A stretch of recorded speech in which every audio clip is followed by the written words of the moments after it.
Hey guys, it's Todd from Like Minded Lunatics bringing you, it's another drink, play, swear. Hey, it's all we do around here. I mean, besides sitting around waiting for our turn to talk, it's all we've ever really done.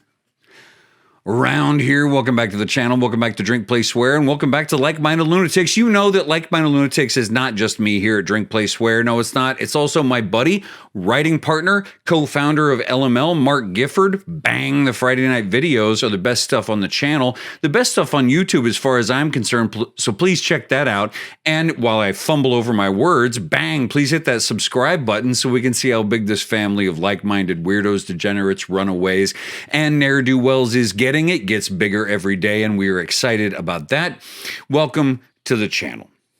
What do we do here at Drink, Play, Swear? Well, it's pretty simple. We play a game, usually a classic one, pair it with a beverage, and I tell a story, right? Tend to talk a little bit. So what I'd like you to do is sit back, relax, and have a beverage with me, whether it's alcoholic or not. What am I playing today on the channel? It's the original Pac-Man. I can't believe we haven't played this yet. Let's play it today. And what am I drinking today? You know me. It's a Jim Beam and Coke. Get yourself something. Let's sit back and relax, okay? Have a good time. That is crisp refreshment.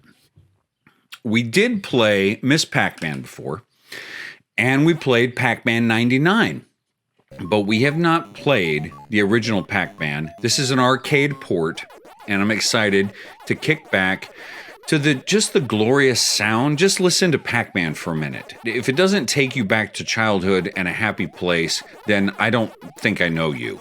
Ready? Right?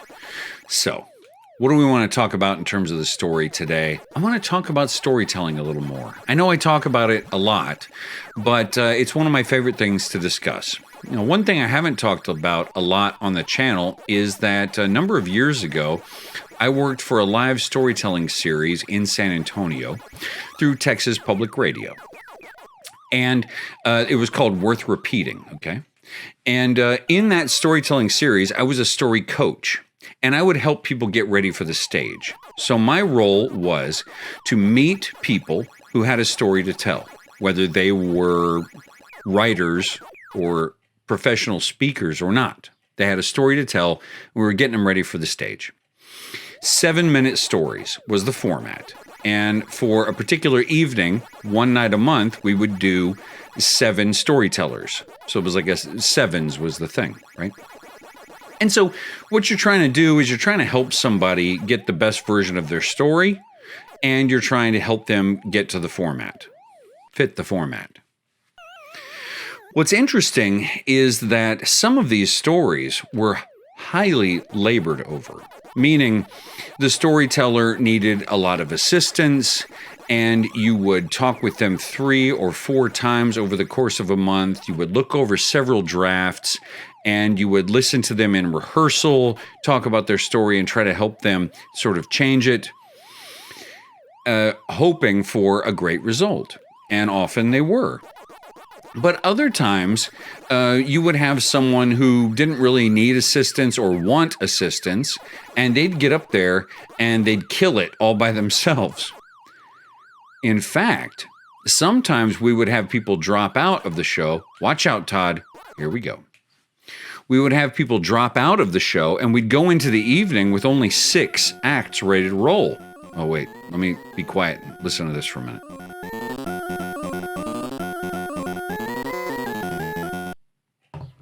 Big Pac-Man. All right. We go into it with 6 acts, and right before the intermission, we would say, hey, to the audience, we'd say, hey, if you have a story that you'd like to tell, you're just in the audience tonight, and you want to tell a story, we're interested in getting you up here and telling your story. And they would say, if I wasn't the host, whoever the host was would say, hey, go find Todd. And I'd be the big dummy in the back waving my hand. They'd say, go find Todd and talk to him, and he'll decide if your story's ready for the stage. It was so thrilling because, as I said, some of these stories were so rehearsed and so discussed and crafted in such a specific way And then every once in a while, you'd get somebody who was just randomly in the audience who would be like, oh, yeah, I got a crazy story to tell that I think fits the theme for the evening. And they'd come up to you, and I would sit backstage with them for like 3 minutes and be like, okay, what are your 3 bullet points? Like, how do you want to start? What's the big point of your story? And what's your last line? Right? And then they would come out and tell their story. And the weird thing is that those stories, I'm not going to say were better or worse, but they were just as successful as the ones that we toiled over all that time. I think about that and I discuss that with you today because I have to share with you that Like Minded Lunatic, Mark, and I have been writing together since 2014. And we are like-minded in so many ways, but we have very different styles when it comes to preparing. Mark is what I would call more of a Tobias Wolff style preparer. And what I mean by that, and Tobias Wolff is a top 5 writer for me. I love Tobias Wolff. Short story, American writer, post-1950. But he is very precise and knows every word. You can tell when you read a sentence by Tobias Wolff that he knows already what the next sentence is going to be. Yeah? You ever been in the car with somebody, you're in the passenger seat, and you're in the car with somebody, and you know that they always know where they're going, right? Tobias Wolff always knows where he's going. Mark Gifford always knows where he's going. And there are some writers who are that way, who are precise and prepared. I, on the other hand, am less so. I am more like maybe a Stephen King. And I say that saying 2 things. One, that I love Stephen King. But 2, that Stephen King has admitted that he goes into stories not knowing the ending.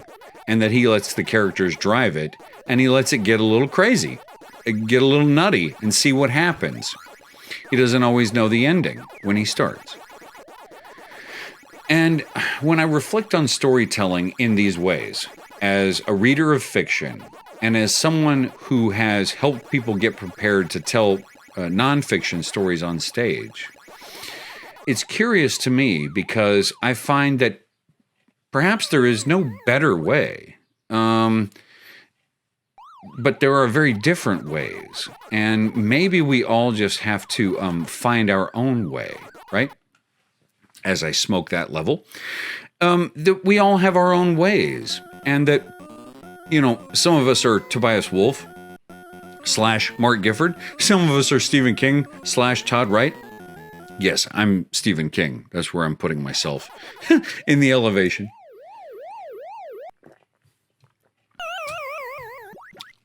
How am I going to draw this out and try to make it mean something for you?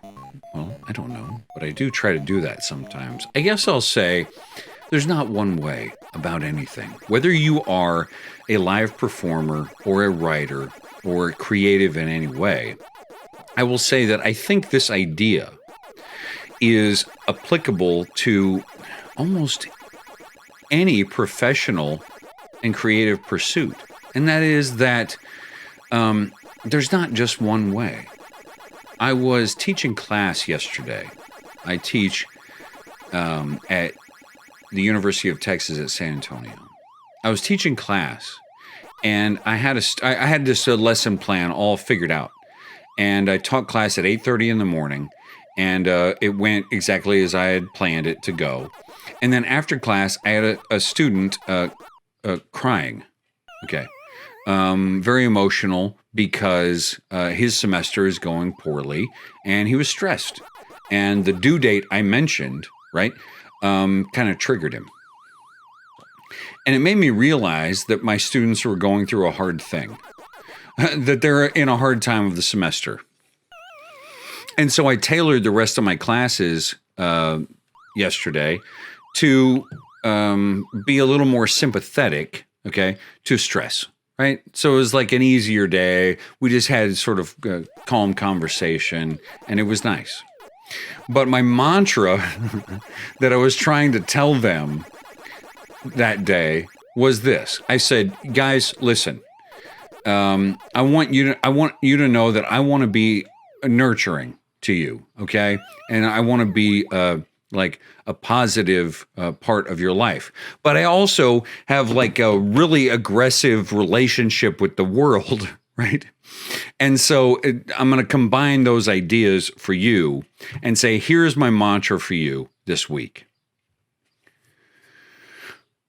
You're enough and fuck them. Just in general, right? I left that with them, and I had like several students come up to me afterwards and just say thank you. If you're a creative person, a storyteller, or just a professional wondering if you're good enough, I think I'm like in love with this mantra now, okay? And that is, you're enough. You're okay. Fuck them. Hey, welcome to Like Minded Lunatics. You're enough. Fuck them. I have so much beverage left. It's gonna take me a little while. But guys, I'm glad you're here. In between now and the next time I talk to you, thanks for joining us for Pac-Man.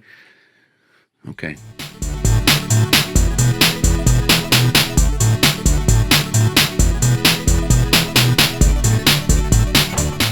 Oh. See ya.